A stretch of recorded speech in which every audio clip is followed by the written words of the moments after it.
इन दरगाहों पे जब सऊदी के आए हुए मुसलमान जाके चद्दर नहीं चढ़ाते तो तुम्हारे क्या बाप लेटे हैं वहाँ जो चद्दर चढ़ाने जा रहे हो? हैं, शर्म नहीं आती है? तुम्हारे बाप की समाधि है जो वहाँ पे चद्दर चढ़ा रहे हो। हम अपनी गर्दनें कटवा के और इनके घरों में रोजगार नहीं हम देंगे इनको। अब हिंदू जाग गया है, एक हिंदू वहाँ पे चादर चढ़ाने नहीं जाएगा। साफ सुन ले ये मौलाना कि हम डरने वाले नहीं हैं। आप हमारी बहनों का रेप करेंगे, निपुर शर्मा का रेप करेंगे, उसका सर काटेंगे? हैं, इतनी हिम्मत हो रही है तुम्हारी? अगर गलती कर दी याद रखना इतिहास ऐसा दोहराएंगे कि 47 भी भूल जाओगे। हम शांत थे, तुम लोगों ने मजबूर किया हमें बोलने के लिए और हमारा तांडव देखने के लिए तैयार रहना। जवाब आपको प्रचंड देने के लिए हिंदू राष्ट्र नवनिर्माण सेना घर घर मुहिम चला रही है। हम हर घर और हर मंदिर शक्ति स्थल के रूप में केंद्रित करने जा रहे हैं और हिंदू राष्ट्र का आगाज हर घर से हम करेंगे। हिंदुओं के टैक्स के पैसे हम अल्लाह के नाम पर देने नहीं देंगे। ये बंद करें। सख्त सख्त जनसंख्या नियंत्रण कानून बनाया जाए। 2 बच्चे सबसे अच्छे। अल्लाह ने देन तो दे दी, लेकिन ये बताओ ये 8, 10, 12, 15, 20, 40, 50, 70, 72 बच्चे इन्हें पालेगा कौन? इन्हें पालेगा कौन? खाने के लिए कौन देगा? इनकी बेटर एजुकेशन के लिए कौन देगा? या तुम्हें इन पे पंचरी लगवाने हैं, पत्थर ही उठवाने हैं? इनके पूर्वज भी ना बहुत अच्छे सपने देखा करते थे, लेकिन 2 गज जमीन के अंदर दफन है वो। अगर नहीं समझ में आ रहा है ना तो अपने पूर्वजों की कब्रों को जाके झांक लें, उन्होंने भी यही सपने देखे थे। नमस्कार, मैं ऋषभ अवस्थी और आप देख रहे हैं ओ न्यूज़ हिंदी। उदयपुर की घटना के बाद जिस तरीके से हिंदुओं ने बाइकआउट करना शुरू किया अजमेर की दरगाह का, तमाम दरगाहों का, अब उनकी आर्थिक कमर टूटनी स्टार्ट हो गई है। उसके बाद वहाँ के खादिमों के बयान आ रहे हैं और उनका कहना है कि किसी भी तरह के विवादित बयान जो हैं वो दरगाह से जारी नहीं किए जाएंगे। तो क्या अब हिंदू समाज जो है वापस से वहाँ पर चादर चढ़ाना शुरू करेगा और लोग वहाँ पर जाना शुरू हो जाएंगे? इस पूरे मामले पर बात करने के लिए हमारे साथ जुड़े हुए अमित सिंह हिंदू जी, इनसे बात करेंगे और आपको दिखाएंगे पूरे मामले पर इनकी क्या राय है। अमित सिंह जी, ओ न्यूज़ हिंदी के चैनल पर आपका बहुत बहुत स्वागत है। आपका भी बहुत बहुत धन्यवाद। अमित जी, ये बताइएगा, दरगाह पर जिस तरीके से अब दरगाह की तरफ से बयान जारी किए जा रहे हैं और कहा जा रहा है कि सब भाईचारा है और वापस से हिंदू जो हैं वो किसी भी तरह का उनके खिलाफ स्टेटमेंट नहीं दिया जाएगा और अब लोगों को वापस से वहाँ आना शुरू क्या कर देना चाहिए? क्या हिंदू जो है वापस से चादर चढ़ाने वहाँ पर जाना चाहिए? देखिए, देर से ही जागे हैं लेकिन हिंदू जाग गए हैं। जब इन लोगों ने दरगाह के गेट पे सर तन से जुदा के नारे दरगाह के गेट पे से लगाए थे, तब इनको सोचना नहीं चाहिए था? इनके चिश्ती मोहम्मदों को सोचना नहीं चाहिए था कि ये जो नारे आप दरगाह से दे रहे हो, 80% आबादी वहाँ हिंदू जाती है और आप हिंदुओं के सर कलम करने की बात दरगाह के दरवाजे से कर रहे हो। ये काम तो बहुत पहले 1947 में ही आज़ादी के समय ही निर्णय लेना चाहिए था सरकारों को, लेकिन नहीं लिया। लेकिन आज जब ये लोग हैं और ये जनसंख्या विस्फोट और देश में अराजकता फैलाने के लिए हर हद तक ये गुजरने का काम कर रहे हैं और ये हिंदुओं को डराने का काम कर रहे हैं। इनको समझना चाहिए कि हिंदू ना तो अब ये डरने वाला है और ना ही आपकी इन हरकतों को बर्दाश्त करने वाला है। समय और पीढ़ी ये दोनों परिवर्तन ले रही है। अब इनको हर जवाब इनको प्रचंड मिलेगा। दरगाहों पे जो हिंदुओं ने जाना बंद किया है, इसके लिए मैं उन हिंदू योद्धाओं को, उन वीरों को सलाम करता हूँ जिन्होंने मेहनत करी। ये पूरे देश के अंदर होना चाहिए, क्योंकि हम अपनी गर्दनें कटवा के और इनके घरों में रोज़गार नहीं हम देंगे इनको। क्योंकि अब समय जब ये लोग गजवाए हिंद की बात कर रहे हैं, गजवाए हिंद की बात ये 1947 से करते चले आ रहे हैं। क्यों, किस लिए? जब बंटवारे में 47 में पाकिस्तान लिया, पूर्वी पाकिस्तान लिया, इनका मन नहीं भरा। उसके बाद भी तीसरा देश इन्होंने लिया, भारत, और भारत में हमारे पूर्वजों ने इनको रहने के लिए शरण दी। लेकिन उसके बाद भी आज ये जनसंख्या विस्फोट करके हम लोगों को डराने का काम कर रहे हैं। हम लोग डरेंगे नहीं, हम लोग इनको जवाब देंगे। सरकारें सुनिश्चित करेंगी, कानून व्यवस्थाओं को पालन करवाएंगी। अगर नहीं करेंगी तो ये जो भीड़ तंत्र को दिखा के हमें डराने का प्रयास कर रहे हैं, तो कान खोल के सुन लें ये सभी जितने भी हैं, हम डरने वाले नहीं हैं। अगर आपने दोबारा ऐसा कोई भी बयान जारी हुआ, अभी तो बाइकाट हुआ है, आगे चल के जो आप मार काट की बात करते हो ना, तो यहाँ किसी ने चूड़ी नहीं पहन रखी है जो आपको जवाब नहीं देगा। जवाब प्रचंड मिलेगा, घरों में घुस के मिलेगा। आज भी कुछ जो लोग अभी भी मतलब इतना सब होने के बाद भी जो लोग चादर चढ़ाने वहाँ जा रहे हैं, लगातार वहाँ पर हिंदू लोग पहुँच रहे हैं, उनके लिए कोई मैसेज देंगे? जो देश की तमाम दरगाहें, दिल्ली के अंदर भी दरगाह है, तमाम दरगाहों पे जा रहे हैं, उनके लिए कोई मैसेज देंगे? मैं उन हिंदुओं से सिर्फ यही कहना चाहता हूँ कि हिंदुओं जाग जाओ।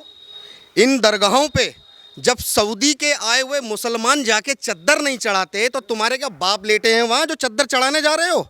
हैं, शर्म नहीं आती है? तुम्हारे बाप की समाधि है जो वहाँ पे चद्दर चढ़ा रहे हो। और चद्दर चढ़ाना हमने बहुत सुना है कि जब हम आज सावन का पहला सोमवार है, आज भी कुछ ऐसी गैंग निकली है कि दूध जो है शिवलिंग पे चढ़ा के व्यर्थ नहीं करना चाहिए।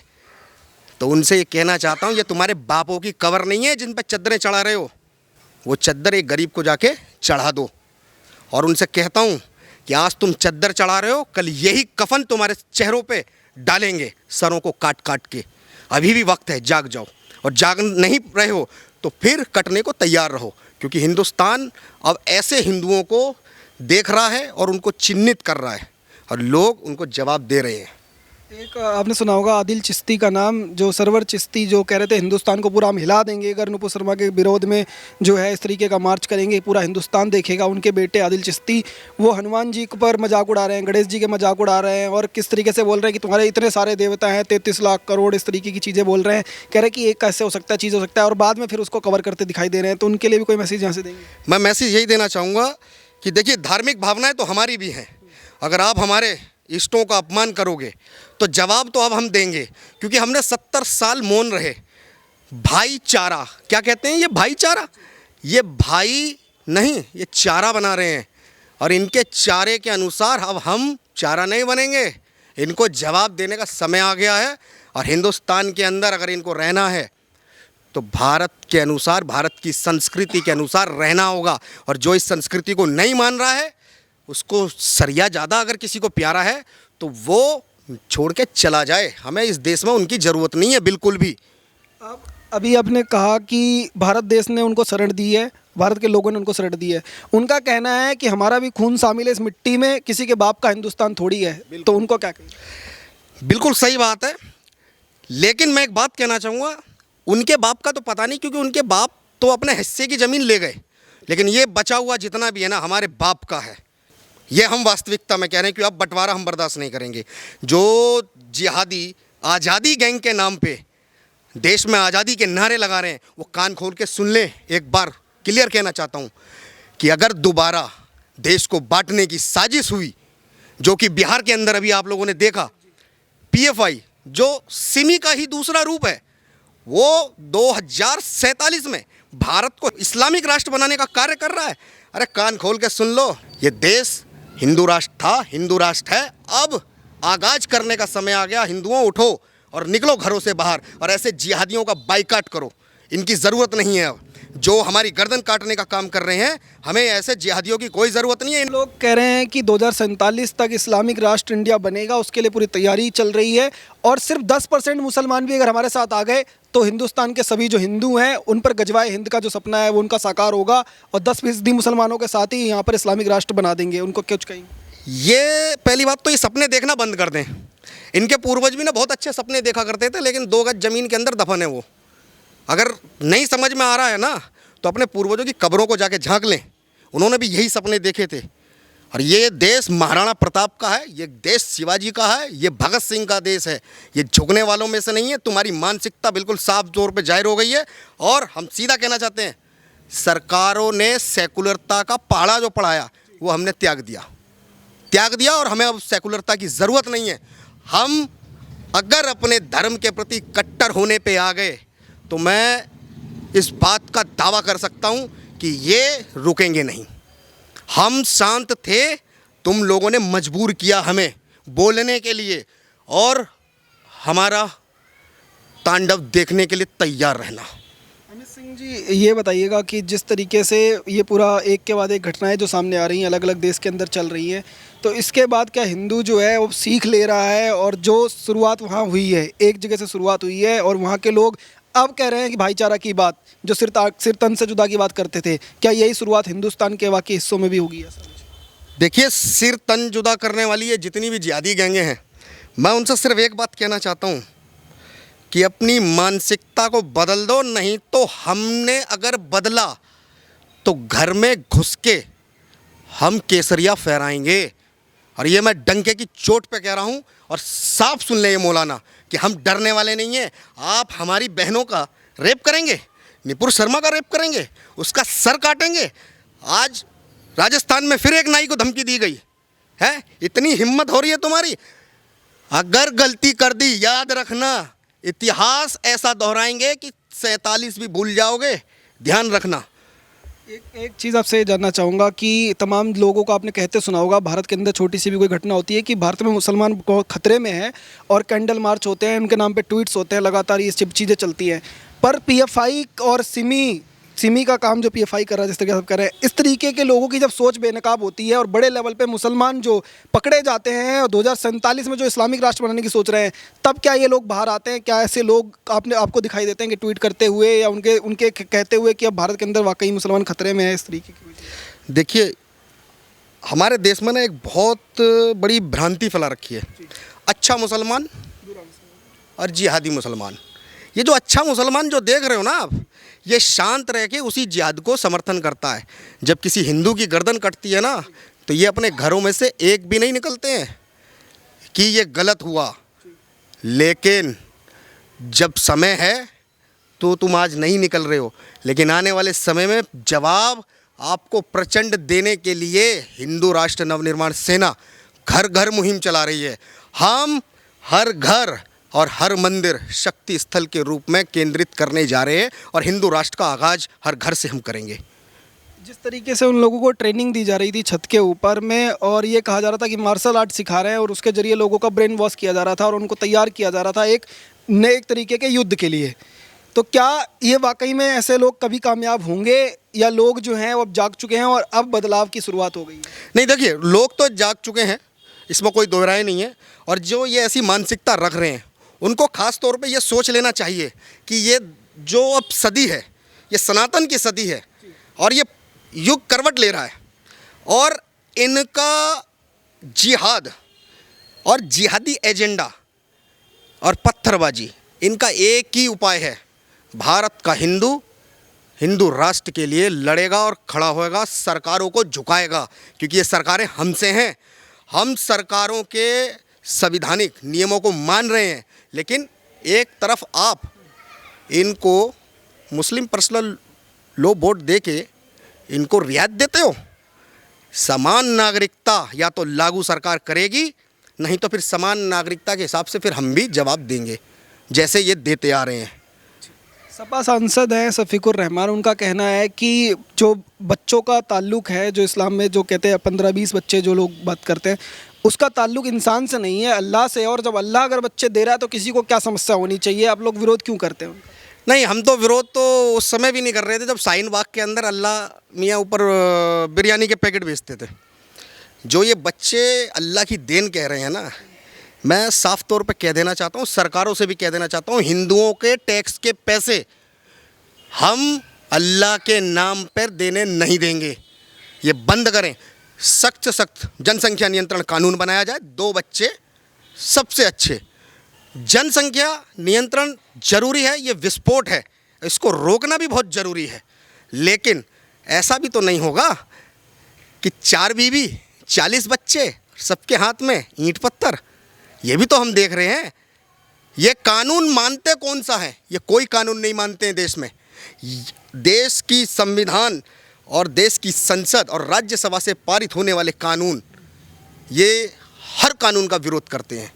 वो कहते हैं ओवैसी जो है वो कह रहे हैं कि विरोध क्यों नहीं करें, हमारे मुसलमानों के खिलाफ जानबूझ करके भारत सरकार टारगेट कर रही है, उस तरीके कानून बना रही है ताकि इस्लाम भी खतरे में आए और मुस्लिम जो है उनके ऊपर अत्याचार हो, तो आवाज़ तो उठाएंगे और धरना तो करेंगे, शाहीन बाग भी बनेगा। मैं देखो, असदुद्दीन ओवैसी जो हैं आपके और इनके भाई अकबरुद्दीन ओवैसी, इनकी मानसिकता जिहादी आतंकवादियों की है, और ऐसे जिहादी आतंकवादी नेताओं को केवल इनका मुस्लिम समाज ही चुन सकता है। अगर ये किसी भी और क्षेत्र से खड़ा कर दो, प्रधानी के चुनाव के बराबर 2 वोट भी अगर कोई दे दे इन्हें, ऐसे जिहादी और आतंकियों को देश ने निकारना शुरू कर दिया। और इनके लिए जब तक जनसंख्या नियंत्रण कानून नहीं आएगा 2 बच्चों का, ये जब तक इनका वोट बैंक ख़त्म नहीं होगा।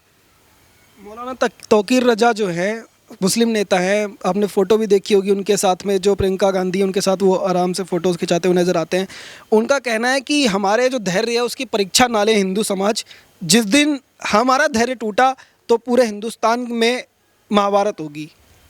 देखिए, आप अपने धैर्य की बात कर रहे हो, हिंदुओं के धैर्य से बड़ा अभी तक किसी ने धैर्य का अनुशासन दिखाया नहीं। 47 में हिंदुओं का धैर्य था। जो ट्रेनें जो लाशें भर भर के आई थी ना, हमने जो देखी थी, ये हिंदुओं का ही धैर्य था।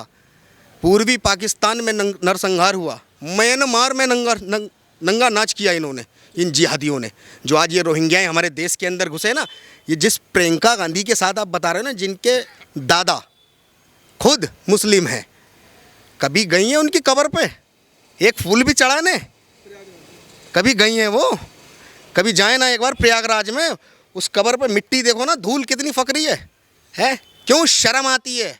क्योंकि नकली हिंदू बनना तुम्हारा राजनीतिक उद्देश्य है, लेकिन अपने बाबा को पहचानना वो उद्देश्य नहीं है। आप रॉबर्ट वाड्रा और प्रियंका वाड्रा फिर अपने नाम को बदल लेते हो, गांधी कर लेते हो। वो हमें दिख रहा है कि आप कितने बड़े हमारे हिंदुओं के समर्थन में हैं।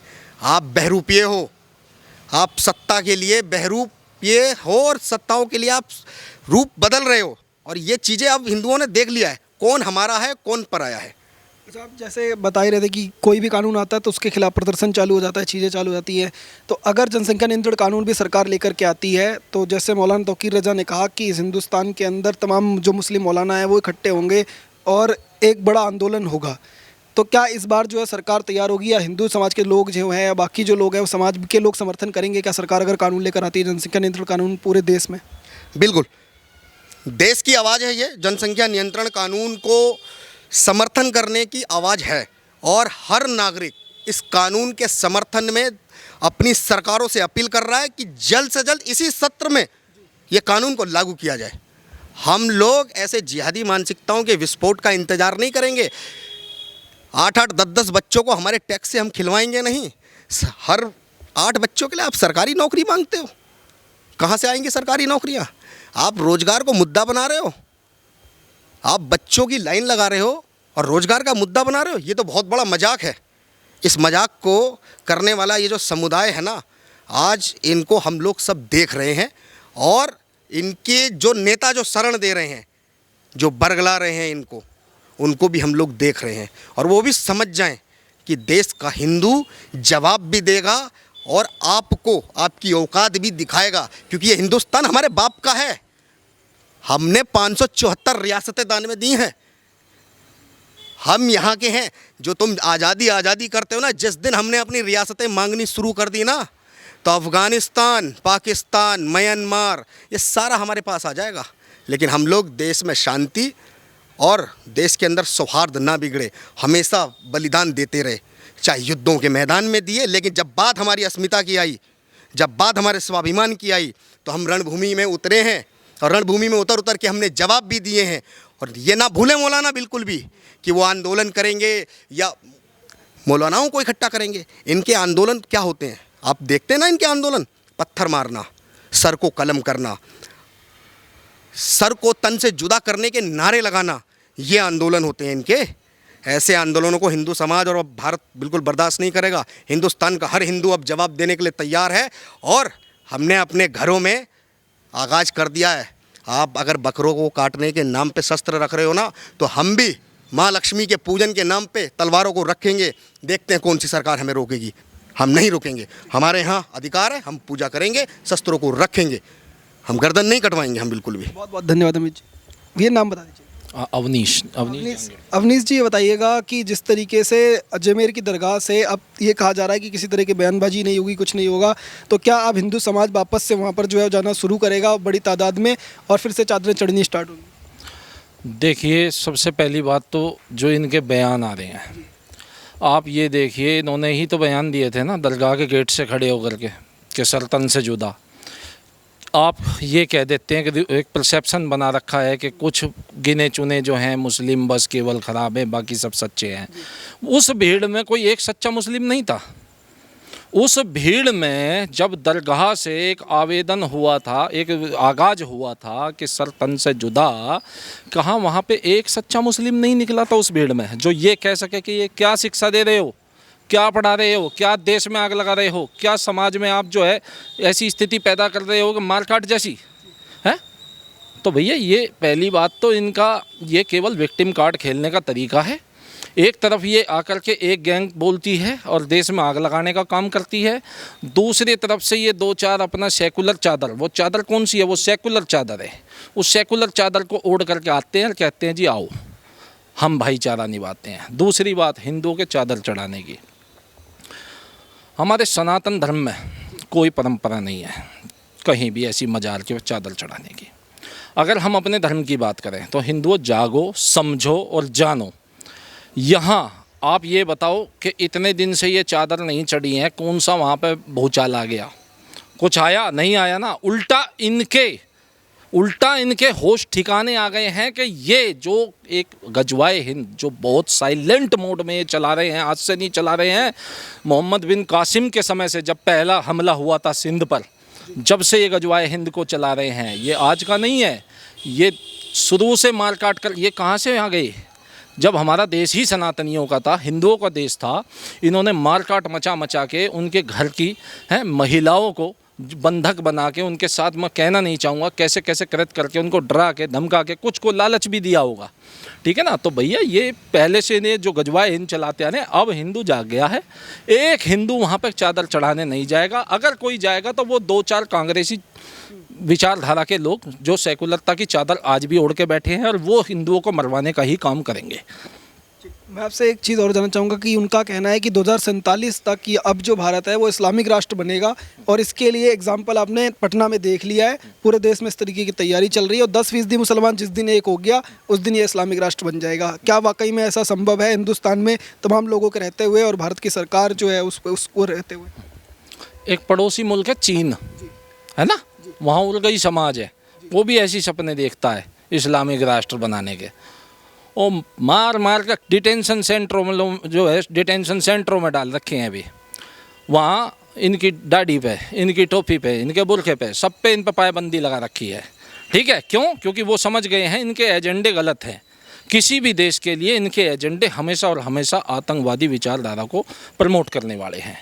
ये गजवाए हिंद, ये जो ये सपने देख रहे हैं, ये इनके सपने ही रह जाएंगे। ये आज का भारत है, ये आज का भारत है, टेक्नोलॉजी का भारत है, सेना भारत की सब हमारे साथ है, पुलिस है, प्रशासन है, हिंदू है, स्वयं खड़ा है, सारे यहाँ पे खड़े हैं। तुम क्या सोच रहे हो, तुम 10% है? अरे मैं ये कह रहा हूँ, एक दिन अकबरुद्दीन ओवैसी ने बोला था 15 मिनट और 100 करोड़ और 15 करोड़।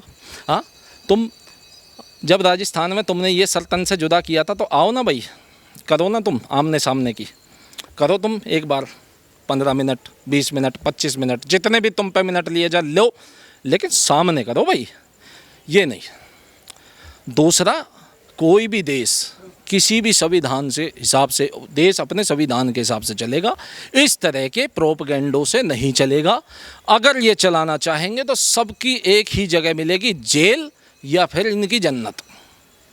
एक चीज़ मैं आपसे अंत में जानना चाहूँगा कि जनसंख्या नियंत्रण कानून पे देश में चर्चा हो रही है, और सपा नेता शफीकुर रहमान जो बर्क हैं, सांसद है, उनका ये कहना है कि अल्लाह से ताल्लुक़ है बच्चों का, इंसान से कोई ताल्लुक़ नहीं है, और अल्लाह अगर बच्चे दे रहा है तो किसी को क्या समस्या होनी चाहिए। सपा सरकार की जहाँ बात आ जाती है ना भाई साहब, वहाँ मुजफ्फरनगर के दंगे याद आ जाते हैं। वो वही सरकार है जिसने कार सेवकों पे गोली चलवाई थी, है ना। इनके नेताओं से क्या उम्मीद करोगे।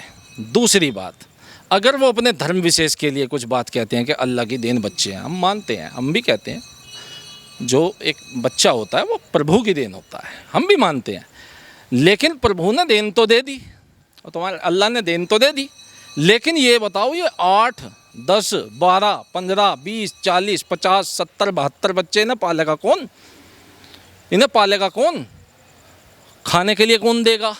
इनकी बेटर एजुकेशन के लिए कौन देगा? या तुम्हें इन पे पंचरी लगवाने हैं, पत्थर ही उठवाने हैं? ये मदरसाई तालीम ही पढ़वानी है, कोई कॉन्वेंट स्कूलों में नहीं पढ़ाना बच्चों को, आज देश विकास की तरफ बढ़ रहा है, अंतर्राष्ट्रीय छवि हमारी सुधर रही है। आने वाले समय में भारतवर्ष ही विश्व पटल पर राज करेगा। तुम उसमें बाधा बनने का काम कर रहे हो भाई। अगर कोई भी मानसिकता राष्ट्र विरोधी जन्म लेगी, जन्म लेने से पहले उसको निस्तो नाबूद कर दिया जाएगा। बहुत बहुत धन्यवाद। तो लगातार हम इन लोगों से बात करने की कोशिश कर रहे थे और इन लोगों ने एक बड़ा और कड़ा मैसेज दिया है उन सभी लोगों को जो देश को तोड़ने की साजिश रचने का सपना अपने मन में पाले हुए हैं और सोच रहे हैं कि हिंदुस्तान को इस्लामिक राष्ट्र बनाएंगे। उन सभी को एक बड़ा मैसेज यहाँ से गया है और उन हिंदुओं को भी जो अभी भी जाकर के अलग अलग मज़ारों पर, अलग अलग दरगाहों पर चादर चढ़ा रहे हैं, उनके लिए भी एक बड़ा संदेश यहाँ से दिया। आप देखते रहिए ओ न्यूज़ हिंदी। धन्यवाद। जय हिंद।